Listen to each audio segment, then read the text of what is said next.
Actually बात नहीं कर सकते हैं क्योंकि सच्चाई देश के सामने है। চোখে মুখে উত্তেজনা, রাজপথ জুড়ে পতাকার ঢেউ, স্লোগানের গর্জন আর চারপাশে অদ্ভুত একটা থমথমে পরিস্থিতি। ভারতের রাজনৈতিক কেন্দ্রস্থল পার্লামেন্ট ভবনের সামনে জমে উঠেছে এক রুদ্ধশ্বাস দৃশ্যপট, যেখানে শুরুটা ছিল এক শান্তিপূর্ণ প্রতিবাদ, কিন্তু পরিণতি যেন সিনেমার এক থ্রিলার। क्योंकि सच्चाई देश के सामने है और ये जो लड़ाई है ये राजनीतिक नहीं है, ये कॉन्स्टिट्यूशन की लड़ाई है।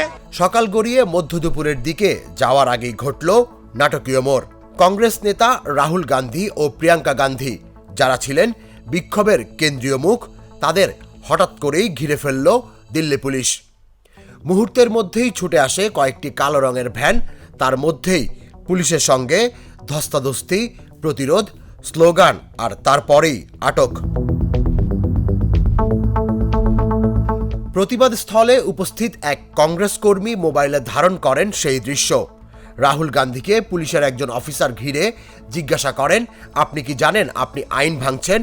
রাহুল শান্ত কণ্ঠে বলেন, আমরা ভোটের জন্য লড়ছি, সংবিধানের জন্য দাঁড়িয়েছি।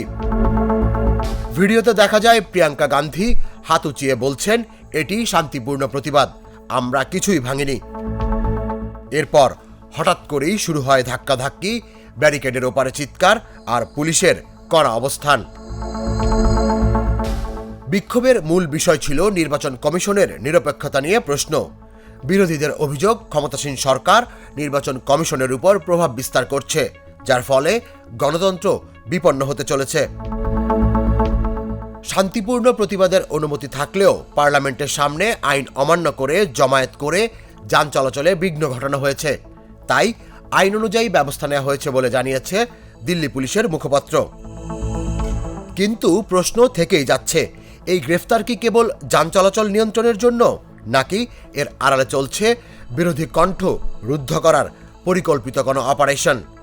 তুষার ইসলাম, জাগো নিউজ।